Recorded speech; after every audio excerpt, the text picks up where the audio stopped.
Azolla is a rich nutrient feed. It contains essential vitamins, minerals, and protein content of about 18 to 22%. It is known to promote growth, enhance egg production, and increase milk yielding cattle. It is used as a feed supplement in animals such as cows, sheep, goats, pigs, rabbits, and poultry. It is a non-sustainable development catalyst known to a small-scale farmer to reap in profit. Quinton here, stay tuned. Okay friends, once you have decided to construct an Azolla pond, first you need a suitable location with close proximity to access of fresh water, as Azolla requires a lot of water. The location should be able to receive sunlight above 30% to enhance proper growth. Too much of sunlight will affect the plant, causing it to turn brick red or rusty brown. The area should be free of trees at least 2 meters from the circumference of the pond.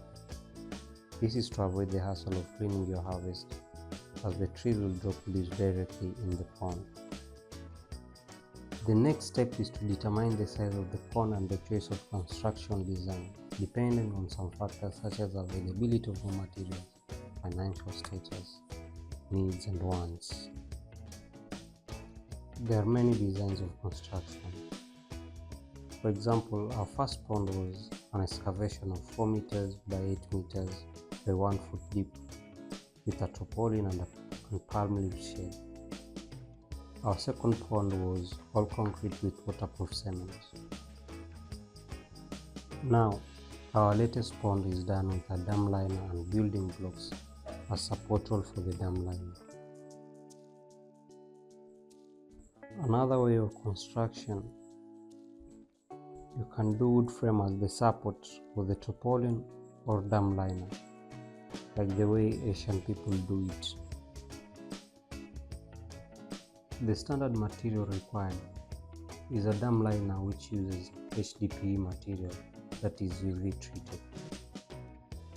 It is available in the market from 1 mm, 0.75 mm and 0.5 mm gauge.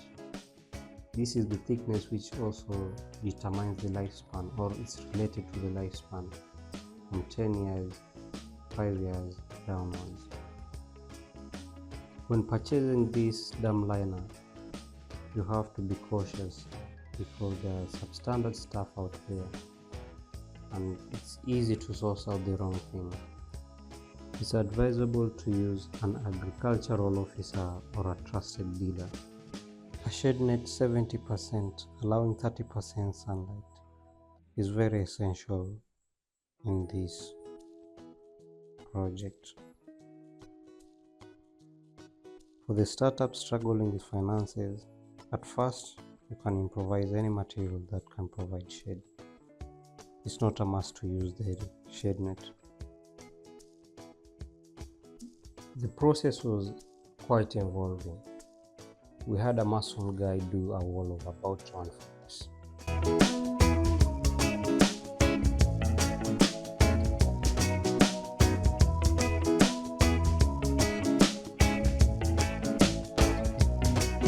Then we did the ground preparation.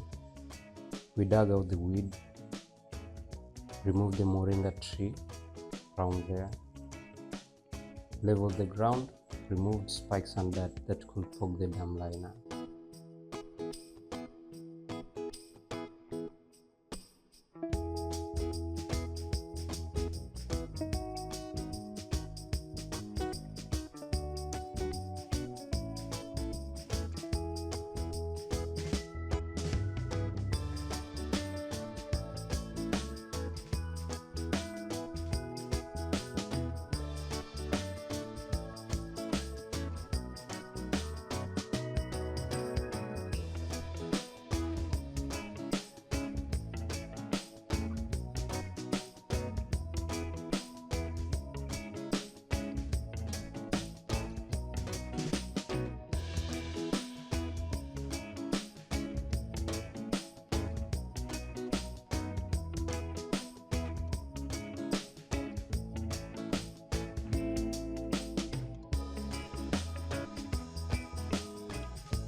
We custom made a hybrid post that could enable us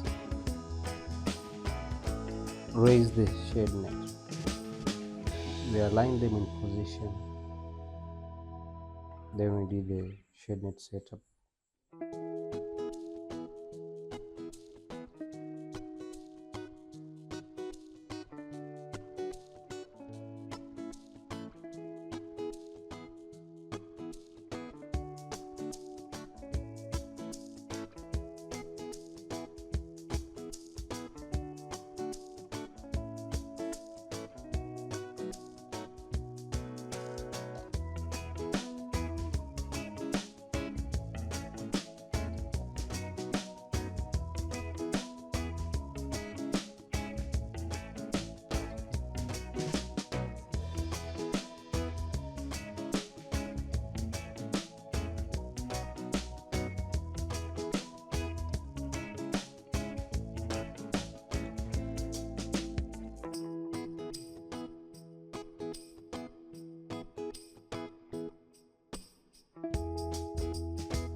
After that, we laid down the dam liner, decked it with blocks to prevent any movement.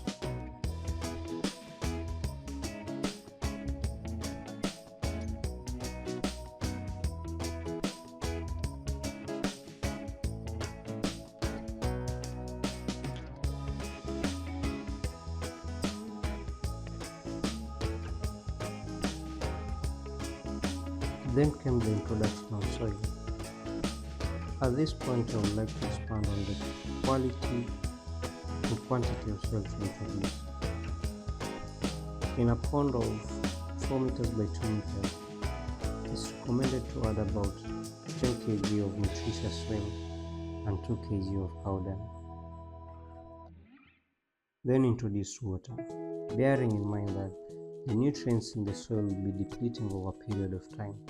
It's a good practice to add the 10 kg in segments, whilst observing the plant over time on how it behaves. In our case, we added about 80 to 90 kg of soil and 15 buckets of cow dung slurry.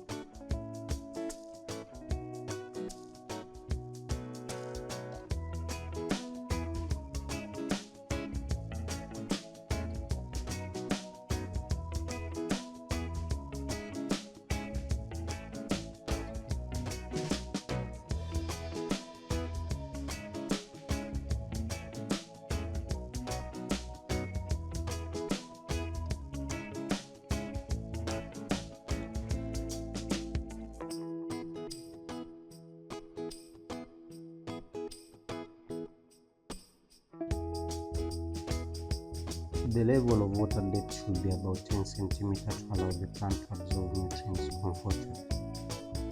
Another thing is you can wait for 3 days or a day after filling the pond to allow the nutrients to settle, and also strain any dirt before introducing the seed. About 1 kg is usually enough for a small sized pond. The propagation of Azolla culture is normally quick. In a span of 10 15 days, you can have your first harvest, and thereafter you'll be able to harvest daily half of the product and allowing the other half to multiply the next harvest.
There are a few technical points you might want to consider when constructing a pond, like having an outlet that will help you release water quickly.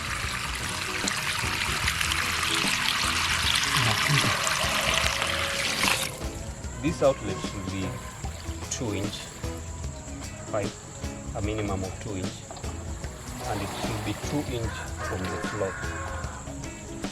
This outlet will help you quickly release the water in time when the pond fills during rainy season. This will prevent the Azolla from overflowing outside. Another technical point or bonus point, it's advisable to have a dedicated washing area where you're going to wash or rinse your product. From that place to this place to here where you're going to strain it. You're going to strain it before feeding your animals. This dedicated area should have an outlet where you can release your water when it is dirty, and an inlet to this part here where you're going to mix your samadi or cow dung, and this part should have an inlet to the pond where after mixing your samadi you're able to release it successfully to the other point without wasting anything or without using any manual stuff. Now this floor, this chamber, these washing chambers floors should be tapered at an angle towards the outlet, whereby you'll be able to release the residue. After several washes, you'll be able to release the residue from this point to this point. This water doesn't get dirty completely, but it always have residue. So you can release the water from this part, from this chamber washing part to this mixing chamber here to utilize the water for mixing the samadi or cow dung. Then you can be able to release the residue from this part with the outlet with the help of the tapering angle flow. Okay friends, each one, teach one, support one, unite one. Welcome to Home of Farmers. Peace out.